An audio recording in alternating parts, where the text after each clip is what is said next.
everyone.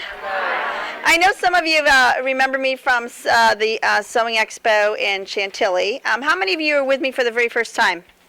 Oh, cool, a lot of you. So I can tell the same old tired jokes and you won't have heard them, right?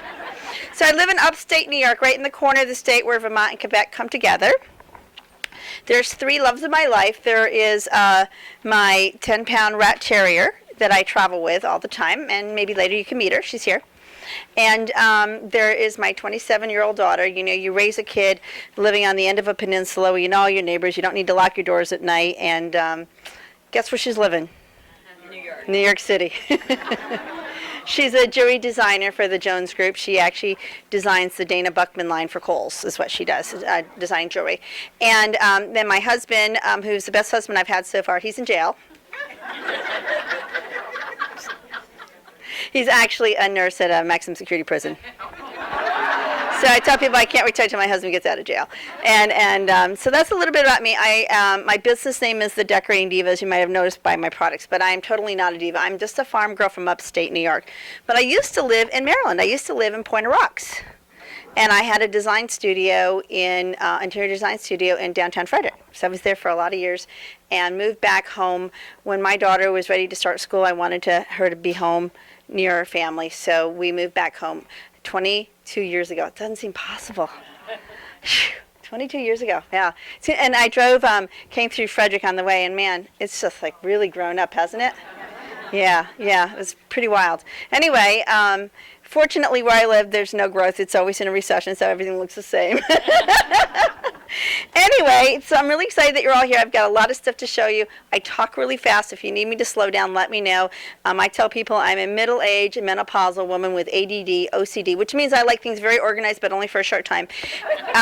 But I say I'm like a hummingbird on crack because my brain is just like going all the time, and that's just the way I move. I move fast, I think fast, and and I talk fast. So everything I do is, I go through the airport, and and I'm always walking faster than everybody else. It doesn't matter if they're 6'7". I just tend to walk faster. And my husband and my daughter, we go hiking, and they go like, "What are you in a hurry for?" I'm like, "This is my speed. This is what I do. You guys, haven't you met me?" So anyway, I'm gonna. I need to get here. Can you scoot your chair back a little bit, or can you move to? This chair wasn't here earlier, was it? Was it? Because I set up all this stuff in there. I guess maybe without the chairs, without the knees. This chair taken? She was coming, but she wasn't here. Yeah, I just need to get to my samples here, so we'll just. We can take the whole chair. Actually, we'll just take the whole chair away. Yeah. Yeah. Well, actually, we could put it right. If someone does come, we could put it right here on the end. Anyway, so I started my business 34 years ago. Wow, 34 years. I was 23 years old, and when you're 23, you know everything. Right? If I only knew how stupid I was, I probably wouldn't have done it. But I was just one of those people. I just dove into everything, and they say jumping into the kayak is the hardest part. Just making that first step, and that's kind of what I'm going to do with you. I'm going to show you how to do stuff, and maybe hopefully have you make the first step into being more creative in your sewing. One of the things, even though my specialty is interior decorating and sewing for the home, one of the things I'm really well known for is all my finishing techniques, and I'm sort of like a gadget and a foot hoe, for lack of a better word, okay? I will tell you, I'm not going to show you any of the feet, or before you even ask, does that foot come with my machine? The answer is no, because you have those feet. My goal is to sell you more stuff, okay? Because if Janice makes money when I come here, then I will get invited back, and that's my goal. That's how I stay in business, is return business, right? So some of you are already familiar with some of my products, and I actually have some products that were developed by friends of mine. I'm really lucky that I surround myself with really creative ladies. Anyway, so I'm going to get started. I've written a few books, and of the few, only one of them's right now available in print. This happens. So I have a new book that just came out. It's called Got Quilts. Are there any quilters in the room? Wow, awesome. Do any of you have any unfinished projects? Why do I ask that, right? Because I tell people I'm a recovering quilter, which means I'm a quilter, but I'm just not starting any new projects right now, okay? Now, it was almost 6 years ago. One of my best friends in the whole world, a woman I will never forget, who I miss every day. I'm sorry. I hate menopause. Anyway, she passed away very suddenly. She was 91 years old. She sewed and quilted every day. She wore out a Bernina. Wore it out. At 88, bought a new top-of-the-line Bernina, okay? She sewed every day, and she was my mother-in-law. And I just miss her so much. She wasn't supposed to die ever, right? You know people like that. I remember we talked the day before she died. We were like joking around, making fun of my husband. And next day, her daughter calls and says, Mom's gone. And we're like, what do you mean she's gone? Where'd she go? She's gone. She's dead. Like, no, that can't be. She woke up. She started coughing. She stopped breathing, just like that. She was still living in the family farmhouse and still taking care of a handicapped son who we found out after she died was not that easy to live with. Anyway, the day after she died, I went into her sewing room to do the alterations on my brother-in-law's suit for the funeral. And do you know how many unfinished projects she had? Just the one on her table. Just the one on her work table. She had finished them all. Isn't that amazing? So then I came home and I looked at my wall of bins of all my unfinished projects, and I said, OMG, how can I let the love of my life, my only child, leave her behind with all of these unfinished projects? How can I do that to her? So I started cutting up my quilts and making projects. And that's where the book comes from, Got Quilts. It's for people who start projects, and at some point you decide, I don't want to make a blanket. I don't want to finish this. I don't want to spend money for batting and a backing. But what do? You put it in a bin and you set it aside. Maybe someday I'll finish it. Well, guess what? Today is someday. And I give you permission to cut them up. And you know what? It's very cathartic to cut them up and make them into something else. And if you have quilts that were passed down to you that are maybe damaged, or quilts that you are not sentimentally attached to, but you don't want to throw them, like, cut them up and make something fun with them. So we're going to start with that. And I'm going to pass the book around to each side. Ladies, the products that I pass around, they need to go back on the wall. Don't. Or Sue, you know that there's products belong to them. Okay. But if you want the book, oh, and by the way, if you buy the book today, I will sign it for free.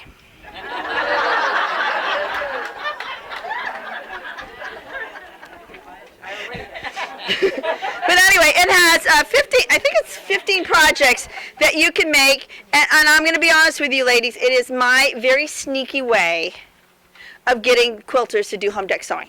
I'll be honest with you, it's my very sneaky way. So on the cover of the book, I used one quilt top. Now I'm going to tell you, I did not make the quilt top that's on the cover of the book, because the quilt top that was going to be on the cover of the book got stolen. I told you I travel with a dog. Well, she's very smart. She's writing a book. And her book is a travel book for children. And so we were in Seattle right after the big sewing expo in Puyallup in downtown Seattle, and she wanted to write about the Space Needle in her book. So we went to the Space Needle for lunch, and all of the samples from 3 of my books were in my rental car when it got broken into.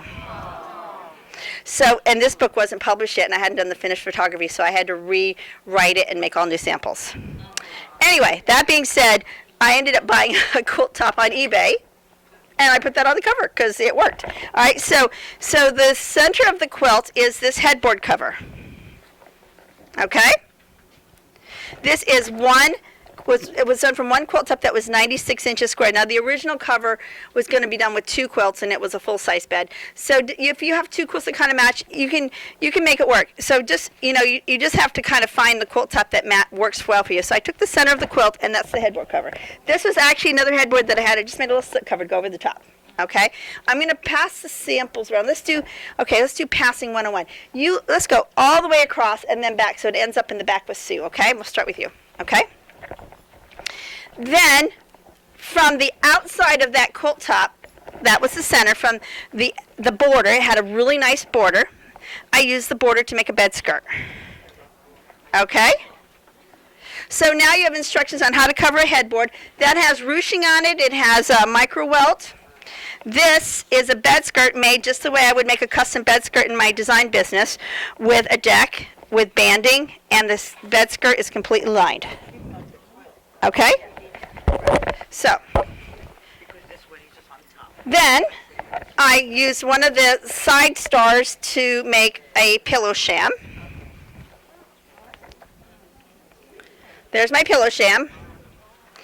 And it's got double welting and single welting, and I will show you how to make that in a few minutes. Zipper in the back. I'll show you how to put in a zipper. How many of you have zipper phobia? A few of you? Not after today. I'm going to show you some fun ways of putting in zippers. Okay? Now, this pillow was made with all the little bitty pieces that were left over.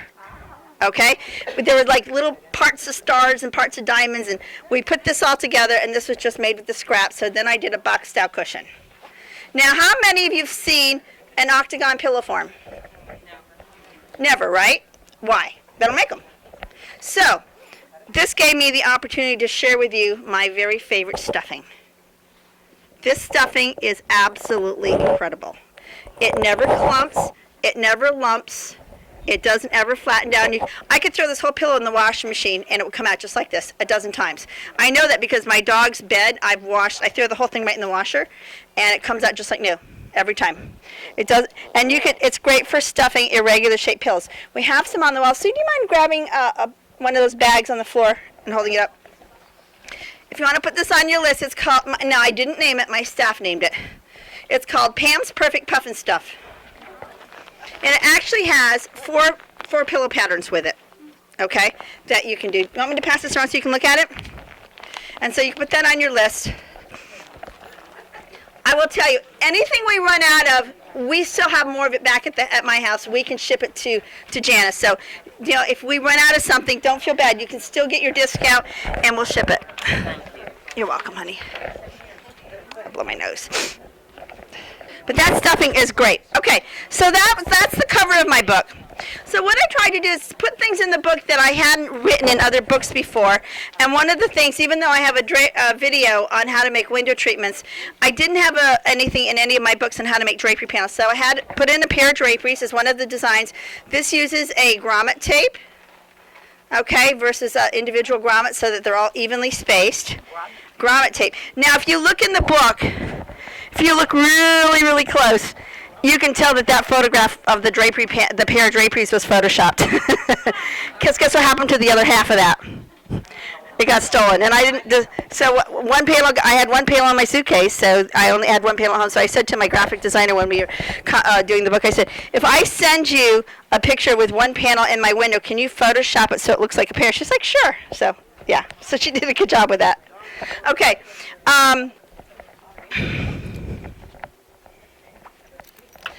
On the table here, I'm not going to pull it out because it's underneath all my stuff, is a feathered star, and that's a tablecloth, and that's got a knife pleat trim. That's one of the trims I'm going to show you. Here's this was an orphan block, or just a block. I took a class on fabric folding, and so I just had one block. Then I had another class that I took on using the Quilt Smart method. So that, again, this was just 3 pieces. So I put these together. I had some of this fabric. It all kind of worked together, so I ended up making a double-sided pillow. Okay, so it uses the 2 blocks. I use rickrack right here. Should I come back, Mark, where they can see this on the camera? Would that help? Is that better for you guys to see that on the camera? Okay. So I used the rickrack right here, and I twisted it. Okay. Then I used sheared welting using my ruffler.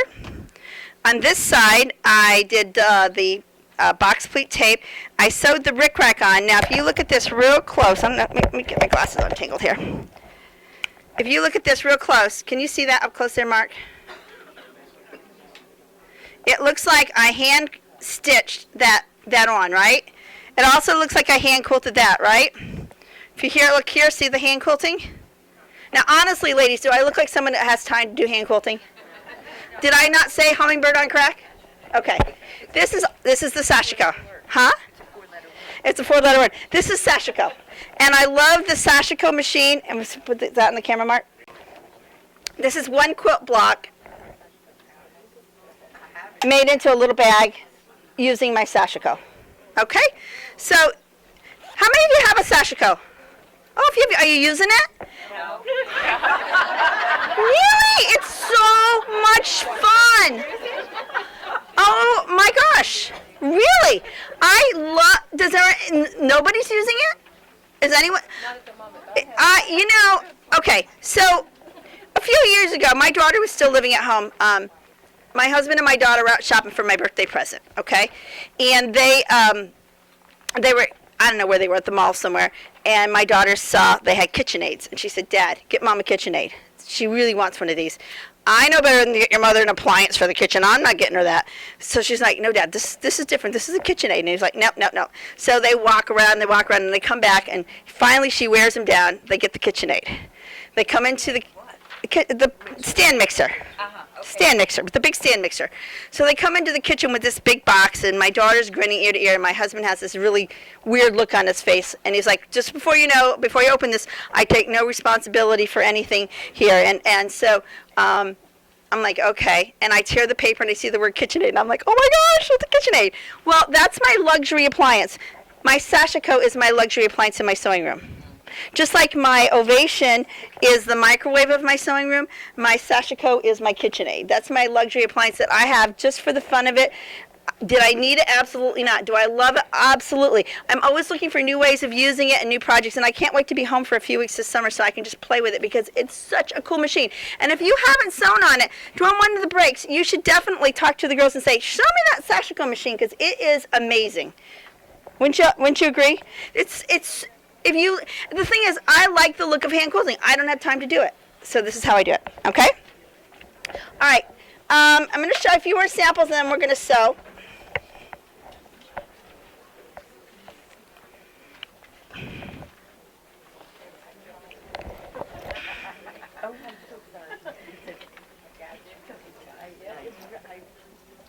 These two are here. I love doing things. I love embellishments. I think we already talked about that. So here's a pillow made from some leftover quilt stuff. This is not in my quilt book. It's not in any book. It's just, bless you. This is using the knife pleat trim. Now, I'm going to show you two ways of making pleats, okay? Knife pleats, we'll put this on the camera here. Knife pleats are done all in one direction. Box pleats change direction. I'm going to show you how to do both of them really super, super fast. Okay? It is in my book. It is in my Got Quilts book. And it also is in my Cheaper by the Dozen book, which is not available as a book, but it's available as a CD. Okay? So I will pass this around for you to look at. And I've got a couple of these, so I'll start one on this side. And then I'll start one on this over here. I know I've got another one somewhere here. She's holding them up over here. Can you grab a book, Sue? If I do two samples, just keep it in one side, okay? Like the books and stuff. If I'm doing two, just keep them on one side. That way everybody gets to look at them. And then this pillow right here is doing box pleats, and this is different ways of doing box pleats. So I'll pass these around.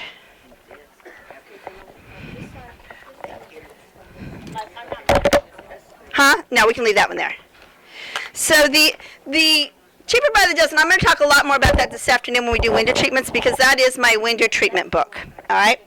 I do a lot of fun things with zippers. This is a little bag doing a bunch of zippers, and I took the rickrack and made a strap. Again, my zippers are so much fun. These zippers, I can't tell you what a success this zipper line has been for us. We have them in 20 colors. These are not zippers for clothing. These are zippers for home deck and handbags and wallets, okay? These are two little bags. This one uses the 3-groove pin tuck foot. I had to think about it, okay? What's the difference between this and clothing? There's a lot of them. First, it's a stiffer coil. It's a reversible coil. The slide is non-locking. What's reverse mean? Upside down and right side up? I'm going to show you. I'm going to demo some zipper techniques. And the other thing about it, too, is these zippers are meant to be sewn in and then the slide put on afterwards. Okay? So you never need to fight with the slide. Okay, so let's do some sewing. First thing is I want to make some welt cord and show you how we do welt cord. This is the foot that I'm going to use to make my welt cord. Ladies, you know, I get paid the same whether I get to talk or not. And if you guys want to visit, that's fine. I'll just take up my iPad and check my email. Okay? All right. Thank you. All right, so now I'm going to cut some bias here, or grab a piece of bias. I've got some already cut.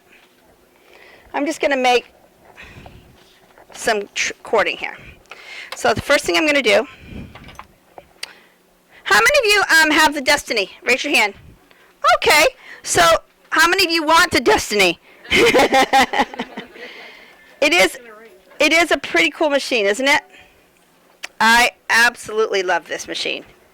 I got to tell you, I used to work for I don't, just so you know, I do not work for Baby Luck. I don't work for any sewing machine company.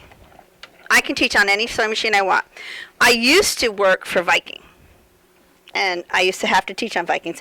And you know, I remember when Viking came out with their, I'm going to move my needle all the way over to the right. When Viking came out with the Designer One, that made all the sewing machine companies go, OMG. You know, it kind of raised the bar in how we sewed, right? Well, guess what? When the Destiny came out, it did the same thing to all the other companies. It made everybody else say, oops. We're really behind now because this machine has raised the bar for everybody. And that's kind of cool.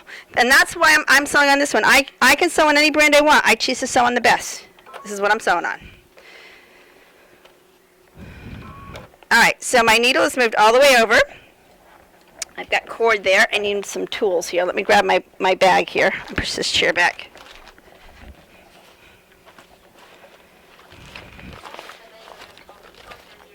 The name of the foot that I'm using is called the Pearls and Piping Foot. And so it's a foot designed to sew on strings of pearls and to make piping, or as in the decorating industry we call welt cord. Okay? So I'm going to use my stiletto. I always sew with a stiletto. And I use my stiletto just to hold the fabric in the groove.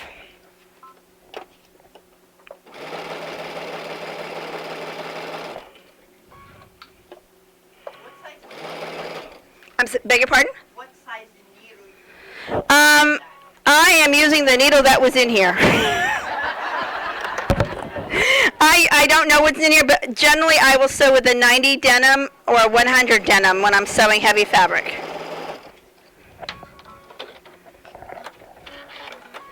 Okay. Yeah, I did not change the needle. I'm sure it's got a fresh needle in it. I don't know what it is. Huh? It's at 11? Okay. Okie dokie. So here is my welt cord. Now what I'm going to do is show you what to do next. After I make my welt cord, I want to trim the seam allowance so it's a true 1/2 inch, because in decorating we always use a 1/2 inch seam allowance, right? Right? Okay. Okay, so this is a ruler that has a groove in the back, and I will pass this. Can we grab a home dec ruler off the wall for them? It's, where is it? Right there, all the way over underneath the scallop rulers. Yep. And you might want to grab one for each side, since this is a ruler that I developed a few years ago. We'll talk more about this afternoon when we do the ruler class. But this is a ruler with 2 grooves in it. And because it has the grooves in it, you can trim your welt cord to a true 1/2 inch seam allowance. All right? So now my cord is perfectly trimmed. If you'd like one of those rulers, just put it on your wish list. You've got it right in front of you. Put that on your wish list, okay? Again, anything we run out of, we'll ship to you. All right, so the next thing I'm going to do is I want to show you how I put my cording in, because I insert my cording probably different than anyone that you've ever seen, okay? Because this is something that came to me. Does anyone else have a sewing angel besides me? I do. I have a sewing angel, and when I have like a dilemma about sewing, I pray about it, and I wake up in the morning and I know the answer. Okay? So this is something my sewing angel brought to me. I thought, why when I do my corners, do I always get that little bubble? The fabric has a little, it doesn't lie flat, you know, and it's always bubbling. And then I woke up one morning, I'm like, oh, that's what I have to do. So what I'm going to do is I'm going to sew the cord here. I'm going to show you how to do a perfect corner. Okay. I'm going to sew until I'm about 2 inches from the corner. 2 inches is right where the bed of the machine starts, right there. Okay, so you don't even need to measure. You're going to pivot. I'm going to go in here into the menu, and I'm going to adjust the pivot height on here.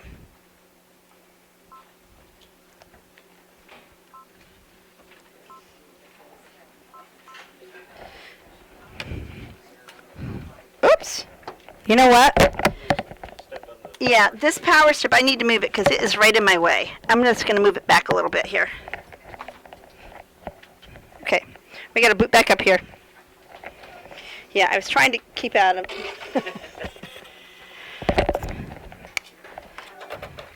Okie dokie. And I want to move the needle over. Okay, ready to go. All right, so. And pivot. One more stitch. Here we go. Now I've got it pivoting a little bit higher. Okay, so what I'm going to do is I'm going to take my little pocket scissors and I'm going to snip all the way to the belly of the cord. These little scissors are designed to cut fabric. The pointy ones are designed to cut thread. So these will cut all the way to the end here, even on this really heavy fabric here. Okay? And I'm going to cut all the way to the belly of the cord. I'm going to cut one above and one below. Okay? Can we pull a pair of scissors off the wall and I'll pass around a piece of fabric so they can try them? It's a small package. Maybe I didn't send them. I might not have sent them. I might not have sent them. What do you mean by the belly of the cord? The bump. The bump. Oh, okay. I'll show you again then. No, you don't cut through the cord. That would be a little bit too far. I'll come around. Let me just pass around a piece of fabric here. Here's a heavy piece. So I'll pass around this piece of heavy fabric and you can try this and see how well these snip, okay? And if you want them, I don't know if they're on, yes, question? Above and below the ½ inch mark. Let me show you again. Okay. I'm used to the camera being like this, so you guys need to tell me if you can't see. All right. I snip right here ½ inch from the corner. Okay, I snip. See, I'm used to having a little monitor. So I'm used to seeing what you are seeing, but I don't have this. You need to coach me. A ½ inch up and a ½ inch down. So there's 3 snippets. Is that either side of where the needle is?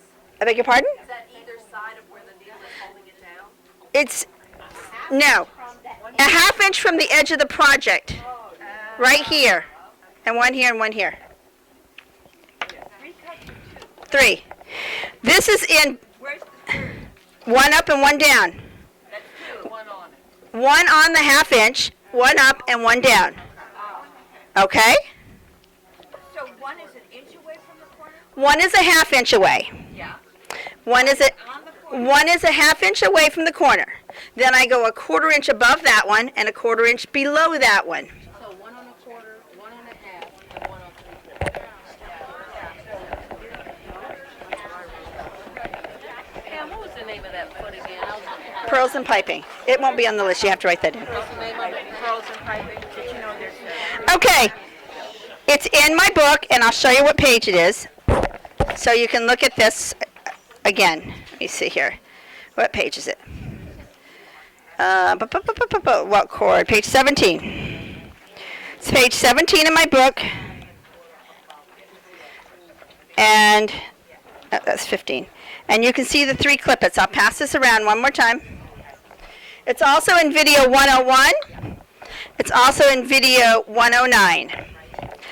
The Perfect Pillow and Secrets of a Decorator Workroom.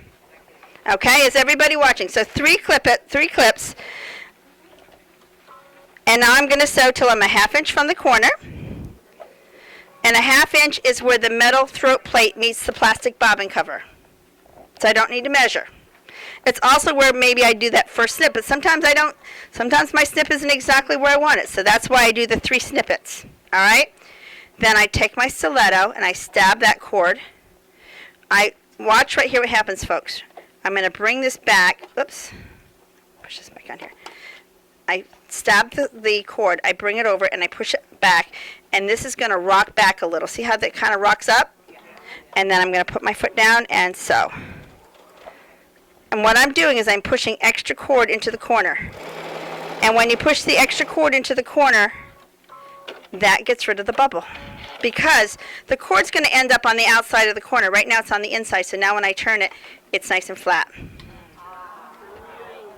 Yes? Do you have the presser foot pressure lightened because you're going over that big fat cord? No, because I've got my sewing machine in pivot mode. And it's only needle down. Pivot mode also, I've got my sensor system on. So the machine can sense how thick it is, and it adjusts to the thickness. Which machine are you sewing on? I have an Elizabeth. It'll do the same thing. Go into your settings and put your... Go find the pivot mode. Yes. Do you ever go into the little menu and change the menus and change the lighting? Occasionally. Yeah. I mean, that's what's amazing about these machines is you can really customize them for your own use. They're really good like that. So, which is funny because sometimes I'm used to my pedals being set up the way I have them at home, and then I go and I teach and it's set up differently. Okay. Here's how we join the cord. So pretend I went all the way around, and now the part that I started with, I'm going to trim at a 45-degree angle. See how sharp those little scissors are? The part that I'm finishing with, I'm going to rip that out, and I'm going to use my seam ripper. So I'm going to start out by just do a little anatomy of the seam ripper. Probably a lot of you know this already. It's been on YouTube. When you look at the seam ripper, there's only one part that's sharp, and that's the part that's right in the middle. The back side of that long piece is there so that you can take that and pull the back stitches out by using the back of that, okay? The purpose of the little ball is you put the little ball down when you rip, and if you have a nice sharp ripper, you can rip pretty fast. You can just rip right down like that, okay? Okay. That's the ripper. That's the ripper. P.S. The ripper and the stiletto, lifetime warranty. Keep the packaging. On the back is an address. If it becomes damaged, you send it back in a padded envelope with a little money to cover return shipping, and they put a new tip on. And it's pretty. And it's like sewing jewelry. Look at this. See? It looks pretty in my hand. Now, these are sterling silver. They don't make those anymore. These are my special ones, but the ones we have there are solid brass. They're really a beautiful tool. Like Sue says, they're pretty. So now I've got these two pieces of cord. I need to trim this one to match the one that's underneath. Are you buttering them together? I'm butting them together, and I'm cutting them at an angle so that they line up right together. I fold this fabric over, and I'm going to wrap that. Take my stiletto, pin it in place so it doesn't move. Stiletto should be next to the seam ripper.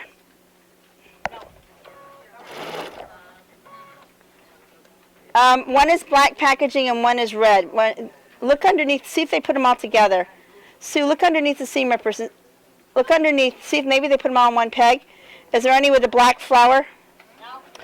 We might have been out when we sent the order. I don't know. We've had a really hard time keeping them in stock because they've been so busy, such a big seller.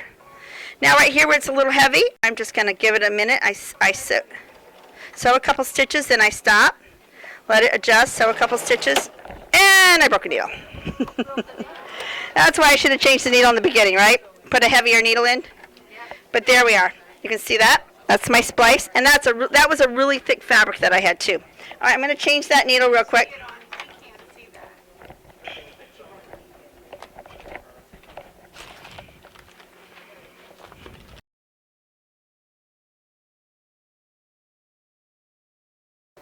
Okay, we're ready to go. I'm just going to finish sewing this down a little bit here.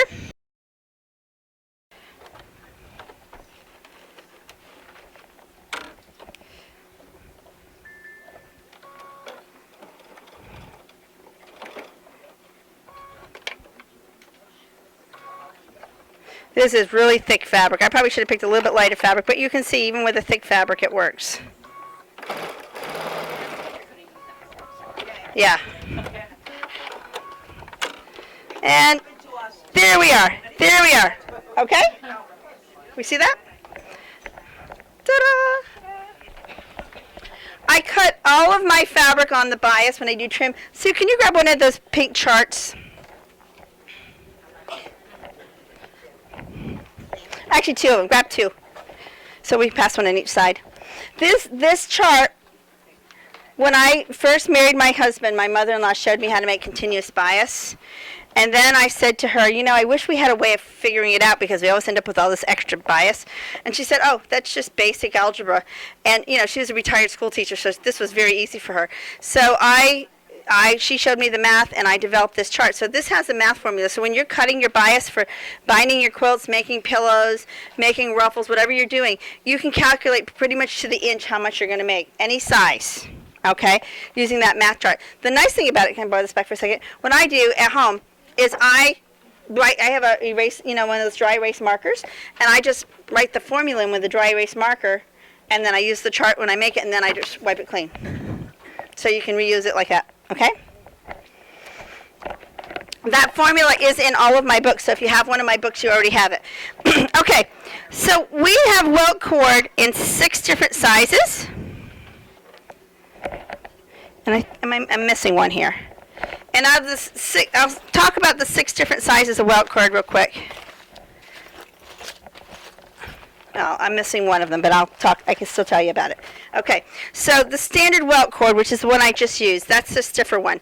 This is the one we use the most, but there's one that's the same size called the valance welt cord, and we use the valance cord in quilts and in garments, but this one's stiffer, so you'd want to use this one in your decorator projects, okay? This is a 1/4 inch cord, so there's 2 that are the same size. The other one is just the same size, but it's soft. It's called valance welt cord. Then I've got 2 little cords. One is the micro welt, and one is the pin tuck cord. The pin tuck is the tiniest one. The micro welt is the next one up. Then this one is the medium welt cord. This is the one that I use on that pillow sham with the double welting, and on the edges. I also use this in that octagon pillow. And then here's our fat cord, our jumbo welt. And I've got some samples with that. I don't think I have any out right now, but I've got one tomorrow I'll show you with the jumbo welt. The one just under the jumbo cord. The medium welt. Medium well. Yeah. Bless you. So I use those cords to do all of my different trimmings. Let's make some double welting. I love making double welting. It's really a fun embellishment. I'm going to put my needle in the middle. I was so excited when Baby Lock came out with a double welting foot, and that's what the double welting foot looks like. It's got 2, okay?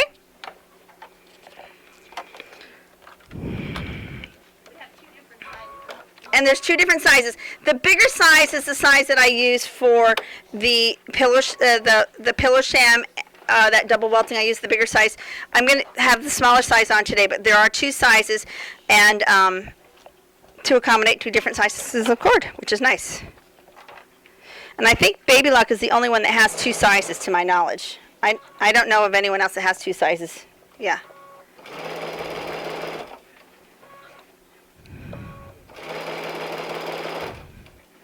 Okay, so I'm sewing with that. My fabric just folded over a little bit to catch, okay?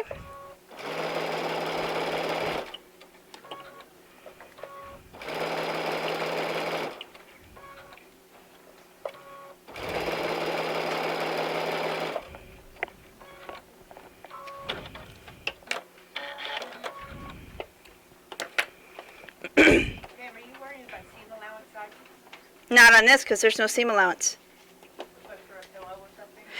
Seam allowances are always a 1/2 inch. Always a 1/2 inch.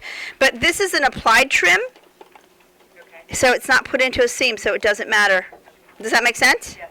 All right. Now I'm making this trim. You can't see what I'm doing here, but there's 2 cords here. There's one here and one here.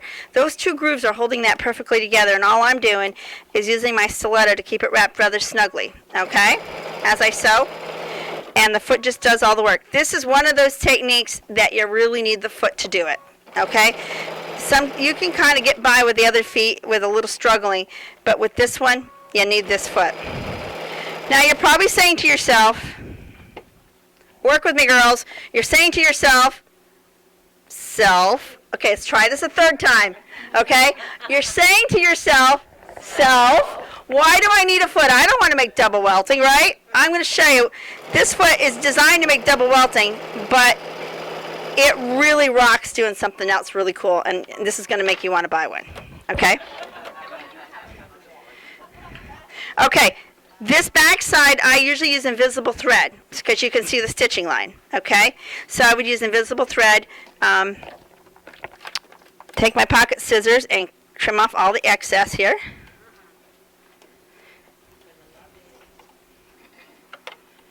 I have a way to do this. I have to have this in my hand, and then these guys like this.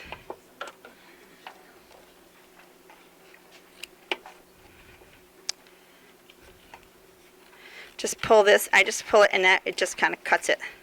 By the way, these little scissors you can take on an airplane without any problem. Yeah. Cutting very close to the seam. They're the pocket scissors that we did you see them yet? They went around with a piece of fabric. They're coming around. I don't know if they're on the list. They're on the list. Number 33. Okay, so now you're wondering, how is she going to sew that onto the fabric if there's no seam allowance? Well, we just turn it over and we sew just like this. The raw side with that cut edge is on the bottom. Now we sew this way. And if you wanted to make one of those knots like I did on the pillow sham, I just sew right up to the knot. And then I backstitch. And then I go from the other direction and sew right up to the knot. Oops.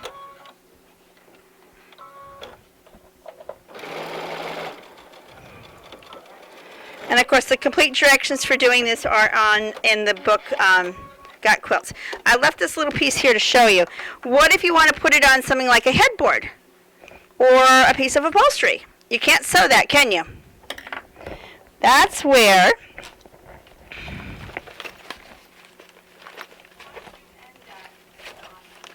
it's all in the book. Not going to show you everything. The knot turned the corner. Not going to show you everything.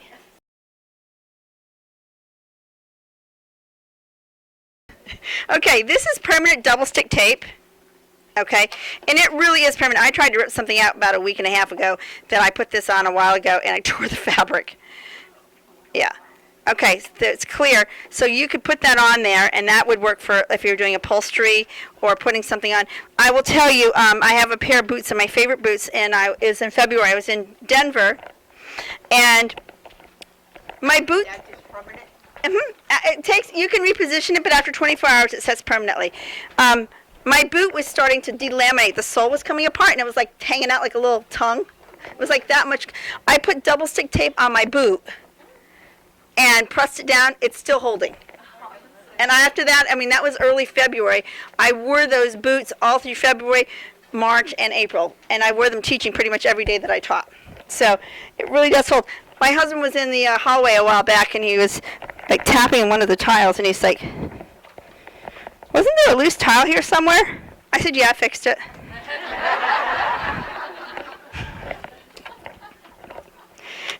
He's like, "Give me some of that tape. I need to fix my ski boots." I don't know if he did it or not, but that's what he said. Okay, so what else makes that foot so cool? It is the end all, I kid you not, best zipper foot. What? Yes.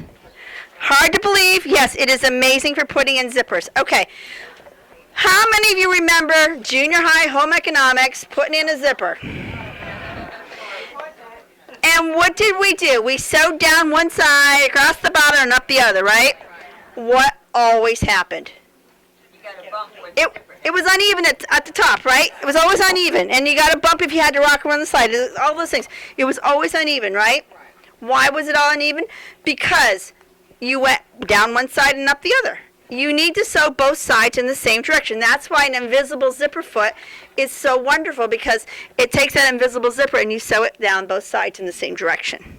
Okay? And that's what gave me the epiphany of, wouldn't it be cool if I had a foot that could hold the groove of my teeth, my zipper teeth? Well, here it is. This double welting foot. It's a rock star, okay? Now, folks, when we take a break, I don't want you to stampede the rack for double welting feet, okay? They can order them if they run out, okay? Because I know you're all going to want one. But we do have them. In fact, the store that I was just at in Winchester, they said, we couldn't get double welting feet. They were all sold out. I'm like, well, I kind of know why. Because I've been teaching it everywhere this spring. So what I'm going to do here is I'm going to sew both sides of the zipper in the same direction. So right now, the zipper teeth are on the left side, all right? And it's using the left groove, okay? By the way, I purposely asked for a brightly colored thread like an orange so you could see the stitching line, just so you know.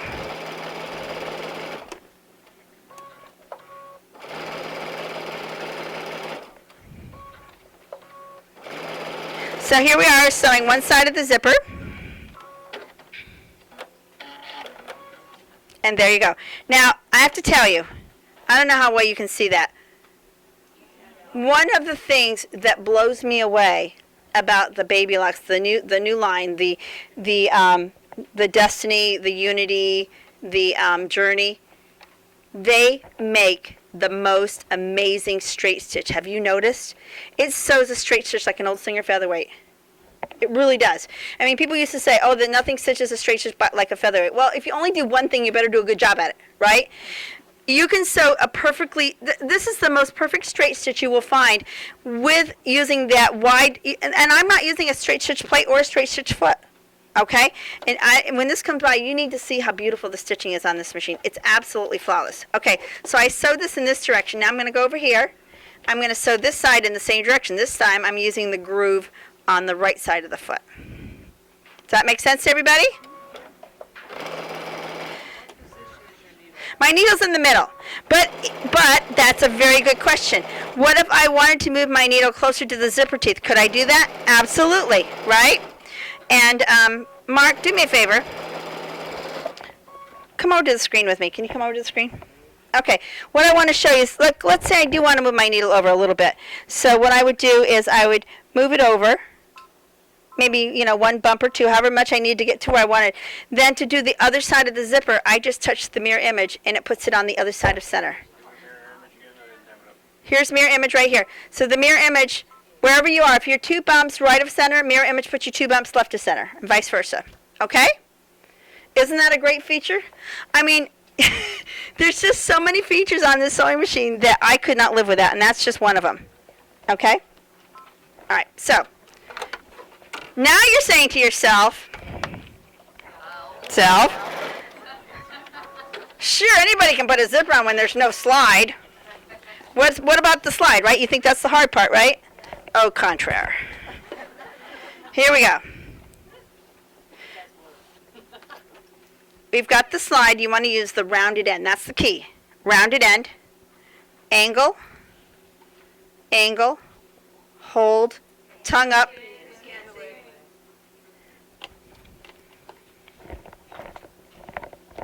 Can you see now? Mark's going to get you there. Angle, angle. I'm going to set it down on the table. Hold and push. Tongue's got to be up, push. And there you go. Now it's a little uneven, so if I wanted to straighten it up, I could. I don't worry about it being even too much because it always self-adjusts, but I'm just going to get a little more even because I know some of you are. There we go. Now what happens is we're still open down here, right? So I'm going to go right off the end. Whoop. And then I'm going to open it back up.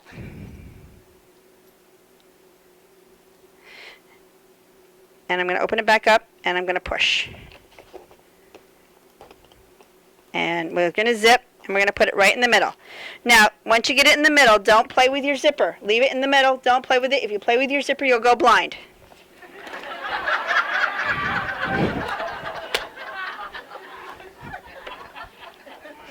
It's a little bit of a bubble here. I'm not going to worry about that because that's going to go right away when I put this together. I'm going to turn it inside out. And this is now I have a little bag or a little pillow or whatever I want to do with it. So I can either sew it like this with the zipper in the middle. I can sew it to the side. I'm just going to sew it to the side. Right. So this is how I do it, like in a pillow. And I'm going to sew over that zipper teeth and over the slide and just back stitch to reinforce it. I'm still using the same foot. I probably should change feet, but I'm not going to because I'm going to do more zippers. Got that nice big needle in there so I can zip right over that. In 34 years of business, I've never had to replace one of my zippers. This is a non-locking slide. Another reason why you don't want to put it in clothing. Open that up unless you want to make a lot of friends.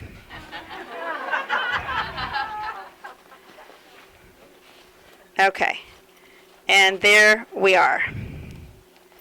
Okay.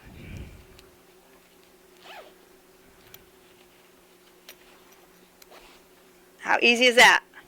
If I wanted it to be covered, I could, before I put the slide on, I could lap it over and top stitch it, and it would be a lap zipper. Easy enough, right? How many of you just got a little bit, felt zippers were a little bit easier? Huh? Yeah? Okay. Did you see that bag with this angled zipper? That was just done as a parallelogram. Okay? Parallelogram is just a rectangle with angled sides. Okay, now, but wait, there's more. If you buy your zipper in the next 5 minutes, I will double the techniques for no additional charge, plus shipping and handling. So here's some more angled zipper techniques to show you. These are some bags that I did on Nancy's Notions last week. These are from Nancy's Notions. Or Sewing with Nancy. Yeah.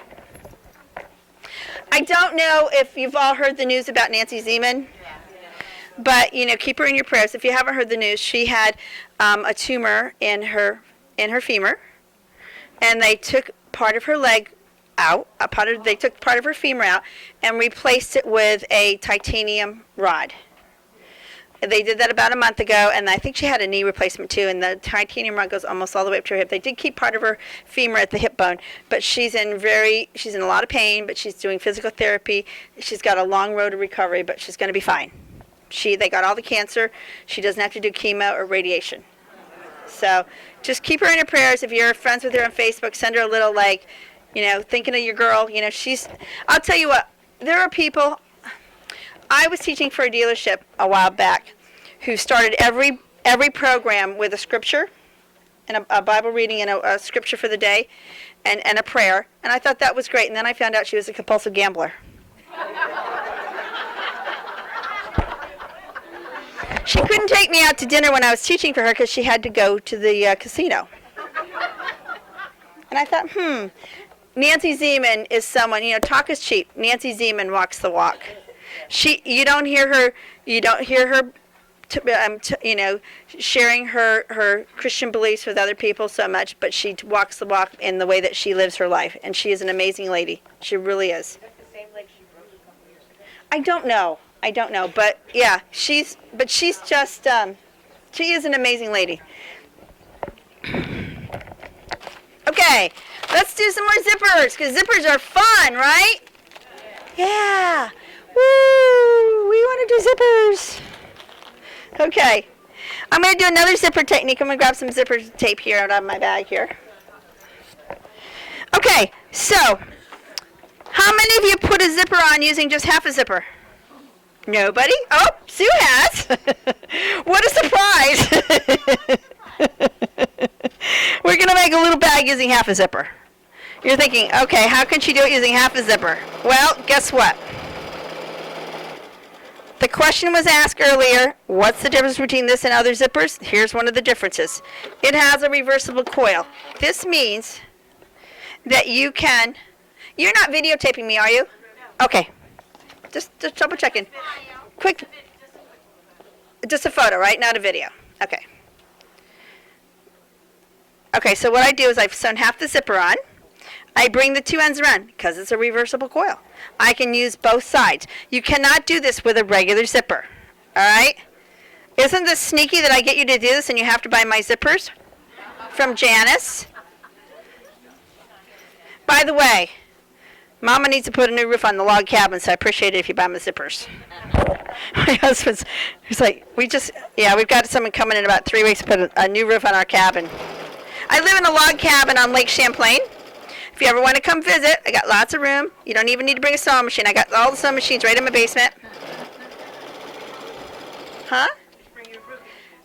Bring your roof. No, you don't need to bring your roof machines. By then, the roof will be done. Now, we're hiring someone to do that. I live right on Lake Champlain. It's really, I love living there. I travel all over the country. I get caught in lots of traffic and rental cars and through airports and crazy stuff. And it doesn't matter how stressed out I am when I'm traveling. When I get home, as soon as I turn out on my peninsula, it's like decompression. Psh, I see the water on both sides and the blue herons and the ducks. And right now we have baby geese and baby ducks, and baby turtles and baby snakes. I don't like the baby snakes. There's a family of snakes living under our wood pile. Yeah, my assistant came. Don't tell me that.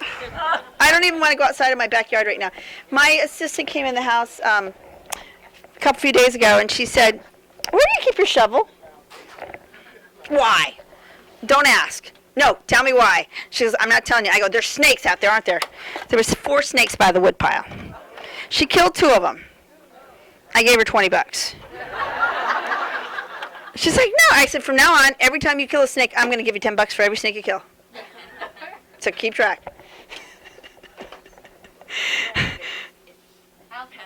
I told my nephew last year I'd give him $5 for every snake he caught. He thought I meant catch it and bring it in the house. They were in the garden picking green beans, and he comes in, and I thought he had this really crooked green bean because it was green, and he goes, "Look, Auntie Pam," and he's from Canada, so he has a little French accent. He goes, "Look, Auntie Pam," and he has this, looks like a crooked green bean, and all of a sudden it went, and I screamed, and he was just like, "What did I do?" He felt so bad. Anyway, okay, I'm going to do some pleated trim. I've got a tape. Let's pull some off the wall here. Can you ladies grab a couple packages of the knife pleat trim? It's got the white bed with the red and black pillow. Right there, yeah, right there. Do 2 packages of thank you, Sue. Didn't realize I'd keep you so hopping today, did you? And we're going to do the box pleat trim right after this, so. Okay. This is to make perfect knife pleats. And if you don't know what knife pleats are, they're pleats that all go in the same direction. You can make knife pleats in 3 sizes with this tape. The way that this works is you just line up the numbers and sew. So I'm going to do some 1-inch pleats here for you. 1 inch, so I bring 1 up to the 1. I'm sorry guys, I'm left-handed, I can't help it. I'm just lining up the number 1s, okay? Occasionally there'll be a 1 that is on the same line with the 2. If that's the case, I pretend the 2's not even there. Just pretend the 2's not there, it's just a 1. I look at all the 1s, you don't skip over any 1s. You just go 1 up to 1, and the directions are on the tape. The tape is sticky, yes, it's like a painter's tape, and you can reuse it over and over again. Yep. Look how cool and easy and fast that is. Right? What's that? Can you use it again? Yes, you can use it again. You're not sewing on it. You're not sewing on the tape, you're just sewing next to it. So there we go, look at that perfect pleated trim. You could do pleated skirts, you could do pleated ruffles, you could do a little pleated hem on a garment or on a cuff, okay? You could make kilts, right? Found your cord. Huh? Found that piece of cord. It's on the floor. That's not the one. Oh, okay. Yeah. That's... Okay. The next thing is... Question. What's the question? Knife pleat tape. Number 57. Thank you very much. But wait, there's more. I could do a pleated insert, and this is a kind of fun thing to do too. All right, now I'm going to do 2-inch box pleat, or 2-inch knife pleats. I'm going to move my tape up a little bit here. I'm going to do 2-inch ones here.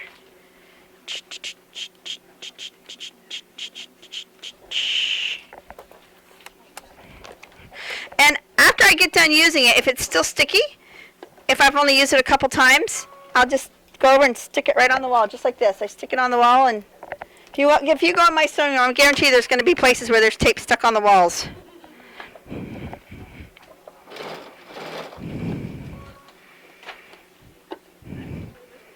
I'm lining up the 2s now, okay, to do knife pleat, and I'm going to need a little more tape here because I took some off.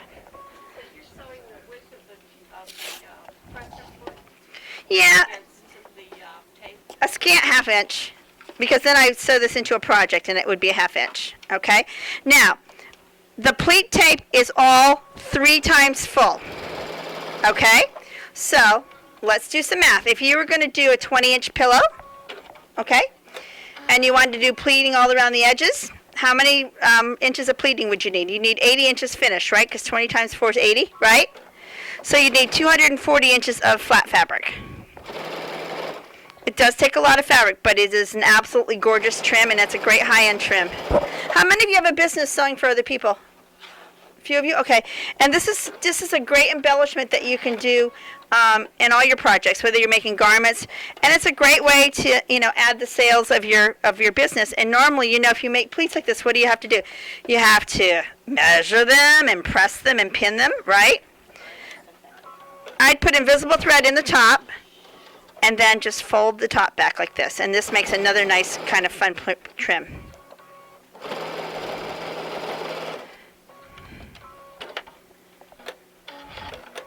And there you are.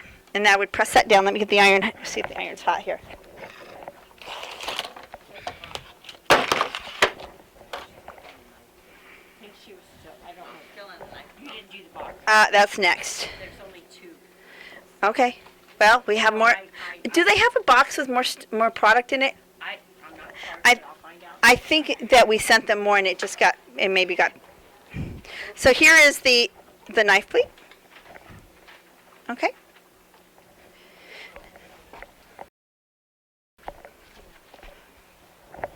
And I've got a little sample here. It's pink and yellow. It's like, oh, here it is over here. Just show you some other ways of using that. This pillow is made with the knife pleat.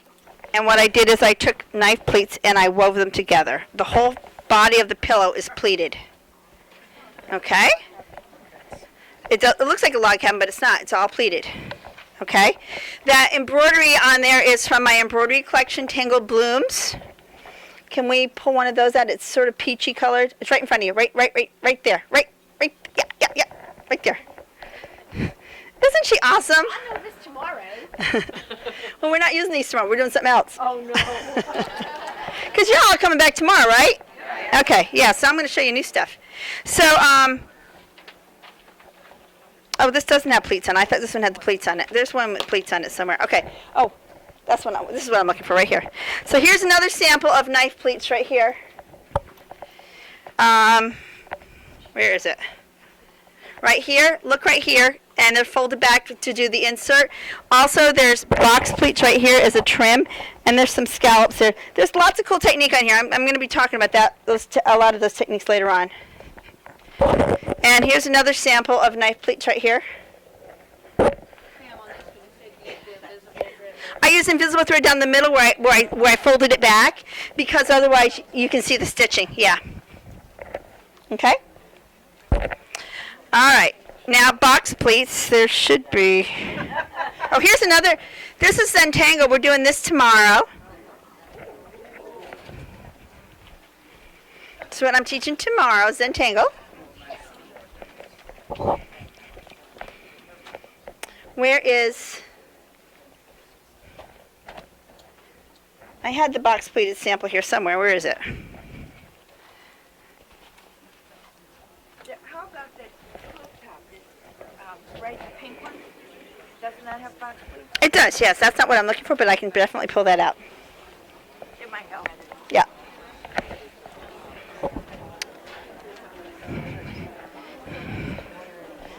Okay, so then, and this is another sample. This has got knife pleats and box pleats on it. Okay. I like technique, can you tell? It's just fun, right? So the next thing we're going to do is box pleats. And box pleats are similar to knife pleats except that they go in 2 directions. So this time I'm going to fold up. So I'll fold up here. Fold up. Is this a cord with satin stick? Yes, it's called faux piping. That's technique. Technique is in DVD 109. DVD 109, yep. Oh, what? Faux piping. Secrets of a Decorator Workroom. It's a blue DVD if you want to pass it around. In fact, 9 and 10 are the ones that have all the finishing techniques, the blue one and the turquoise one. Secrets of a Decorator Workroom and Magic Miters, Hems, and More. And then you can read what's on them. It's on the back.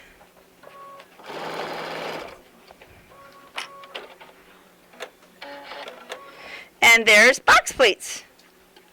Isn't that cool? No measuring, no pinning, and you can make your pleated trim. Normally I would, fold this in half so it had a finish edge if it was going to be a ruffle, okay? And I have a sample that's just box pleats. There's two. I didn't know if you wanted to. Yeah, I actually have this pillow somewhere. Did you see that pillow? It looks just like I that. did see that pillow. It's there somewhere. I don't think I passed it yet. Did I? No. Okay. Pillow. Oh, no, that's it. Oh, we can pass that. We can pass that. This is a chair back cover right here. It's a little chair back cover with box pleats. You just put this over the back of a dining room chair and tie it up on the sides. No, not yet. It's kind of taupe and teal. I don't mind if you take pictures. No. Oh, it'll show up. It might be in my other suitcase. I might have forgot to take it out. No, that's a different one. That's a different one. Okay, no worries. Are all these techniques in your books? No. Yes, I did pass that around. That's the one I'm looking for, right there. Thank you. I did pass it around. Can I have that back up? Let me get it back up here. I did pass it around. We did see it. I'll bring it back to you. This one has the box pleats and 3 different formats. You can make 4 different sizes, up 1 inch up to 4 inch. So this is a freestanding trim with a faux piping over the top. This is the insert like I did with the knife pleat, but it's with the box pleat. Folded both sides over, and this is as a ruffle, okay? Now, how did you do this faux piping? Was that just a standard zigzag? A satin stitch. Satin stitch is different than a zigzag. Yep. Does everyone understand why a satin stitch is different than a zigzag? Do you want me to talk about it? Okay. Mark, can we get on the screen here? Can you get... Should I tip it a little bit? Okay.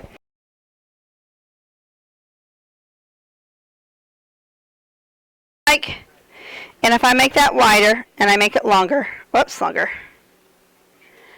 You can see it goes bump, bump, bump, bump, bump. Each time it makes a stitch, it goes down, right? A satin stitch looks like this. So if I make that longer, look what it looks like. It goes straight across, then down, straight across, then down. Okay? Believe it or not, a lot of other company top-of-the-line sewing machines do not have a true satin stitch. They just have you shorten a zigzag.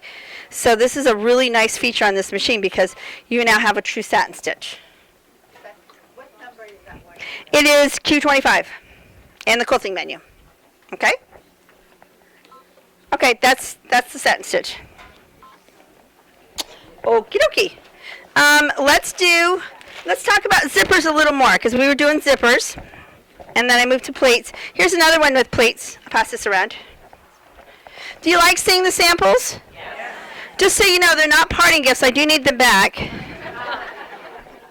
I actually had a lady that tried to steal one of my samples one day. Wow. Yeah. It was in Chicago. She didn't get away with it. Well, what happened was, it's a long story. I'll tell you when I'm sewing. Anyway, so this is one of my patterns. This is a pattern that I developed because I was teaching on a cruise ship. Okay, I was teaching a sewing class on a sewing cruise. Huh? It was a hardship tour, that's right. You know, I gotta tell you, it's not as much fun teaching on a sewing cruise as you would think. For one thing, I'm there without my husband. And you know, it's like, I'm working. It's not as much fun. I would rather be sewing on a sewing cruise than teaching on a sewing cruise. That would be all, but they are fun. So I designed a bag that the ladies could make their first day at sea, that they could take on shore for their short excursions. So this bag has a 2-way zipper at the top. Okay. It has a pocket here that's deep, so that you can put in your boarding passes and your travel documents, your passport, all that. Okay. Shorter, more shallow pocket underneath in the inside, so you can put in your room key, your car keys, anything that you want to find pretty fast. Outside pocket for your cell phone, or again something you want to get to pretty fast. Okay. Hidden pocket in the strap for your money belt. And you know how it is when you go on a trip, you spend a little more money than you thought, and the bag gets bigger. Okay? So this bag gets nice and big. Okay? This is the pattern on the wall. This pattern uses one whole package of zippers. Those zippers come in a 3-yard package with 8 slides. okay? It's called the Expandable zipper bag. Here's my deal with you ladies, okay? I think you need to have zippers in every color.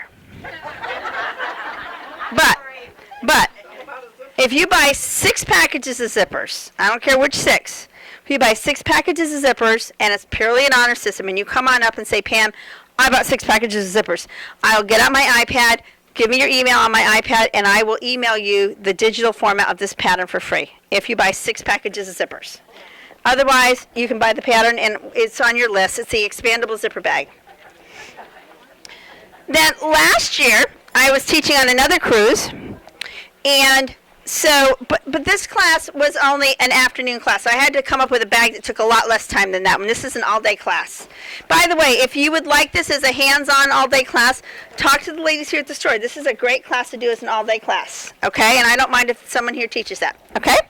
So I decided to do a bag, and I have now switched. I just switched a few months ago to a different iPad, but I had a full-size one. Now I've got the little one. Not sure if I like the little one as much. I miss, Mom, maybe I'll get used to it, but I miss the bigger screen, and I'm always,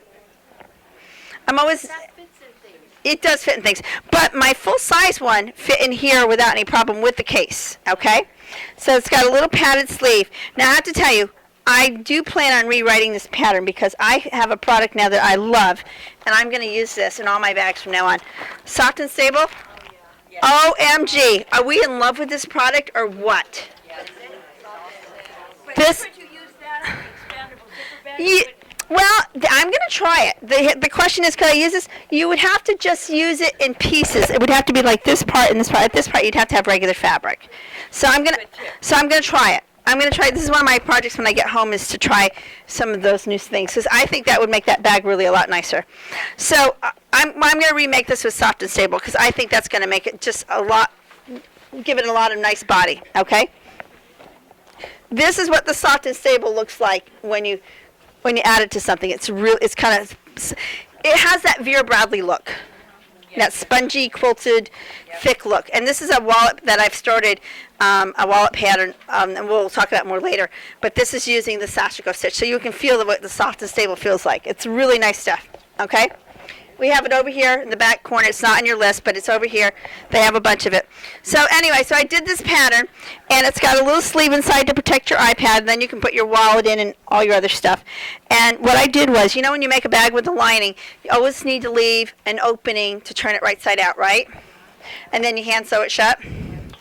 If you put a zipper in that hole, then you don't need, you pull the bag right side out, you don't need to hand sew it shut, plus you have a secret compartment between the lining of your bag and your outside, okay?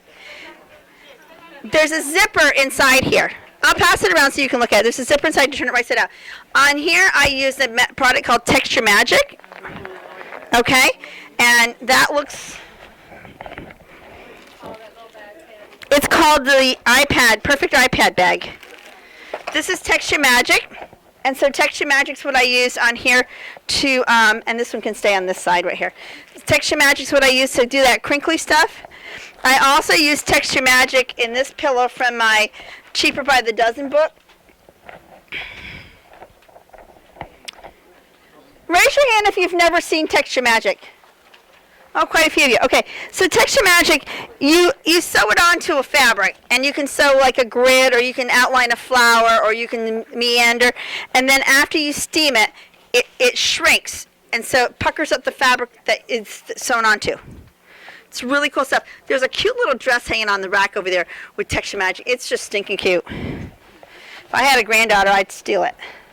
I mean, borrow it. Sue's holding it up. The pink stuff is all done with Texture Magic. You need to look at it. Yes, you texture the magic. Yeah. Okay? I'll pass these products around for you to look at them too. Really great products. Okay, so any questions on the zippers? We've got about, let me see if we've got about 5 more minutes. I'm going to see what real time is because all right, we've just got a couple more minutes. So what I'm going to do is while you're passing stuff, now when you get done passing, ladies, if you don't mind, during the break, just leave the stuff on your chair so you know where it was. Because in the afternoon, I'm gonna do, the next program I'm gonna do is it the window treatments? I think it is. I'm gonna do window treatments, but I'm gonna do a little bit more technique stuff up here, then we'll go to window treatments. So we'll leave the stuff so people can still see it. Oh, does that make sense? So just leave it on your chair, okay? And that way, it'll still get passed around, because I know there's a lot of stuff that's still being passed, okay? Did you have a question? This bag, I love it. I'm going to get it. Yep. But you really don't think this will be too bulky? I don't know. That's why I'm going to try it. I don't know. But I love it in bags. I do love it, and if you want to get on my mailing list on my website, I'm going to send out an announcement when I do. I'm going to let people know one way or the other whether it worked or not. Yeah, I'm going to try a new bag with it. All right, I'm going to show you a little. My newest pattern. We won't pass it around, but you can come up and look at this. And this is something we're going to talk about in the afternoon. But I'm just going to kill 2 minutes here. This is my newest pattern. Mark, can you get the camera on there? Here, let me move the iron here. This is my newest pattern. It's a wallet. We call it the Quick Clutch Wallet. And you can come up and look at the samples. But I have them in 3 sizes. So this is the main size, the standard size. Then we have the extended size, and this makes a little bag. Okay, and this has got some great pockets. These are even big enough for like the big iPhone 6 to put in the pocket, and then you can close it. Okay, if you have a lot of stuff in your wallet, you might want to extend the pattern just an inch in the middle. This one was the same pattern, but it's extended 4 inches longer. And then we have the regular wallet, the pocket wallet, and that one has a small clasp, and all of these can be made with the same pattern. This pattern is a completely different pattern than maybe what you've seen before. The pattern? It's called the Quick Clutch Wallet. And this is the pattern. It's actually a ruler. And it's so easy because it says here, top pocket cut 1, zipper pockets cut 3 or 4, card pockets cut 3, and so on. Each place that you cut is marked on here, and so the instructions here, 9 pages of instructions. And then if you want to make the little wallet, you've got your pink lines, and so the little wallet is cut the same size as the main wallet, only narrower. So there's a special line just for cutting the small wallet. Okay, and we have the hardware. I don't know if we brought the small hardware with us, because we haven't finished the packaging yet, but if you want to order this, maybe the ladies can just take an order for it. Okay, it comes in, we have it in bronze and in silver. Okay, any questions? Let's take a break. We've got about a break for about a half hour. You can do some shopping, stretch your legs, use the ladies' room. Okay, buy a sewing machine.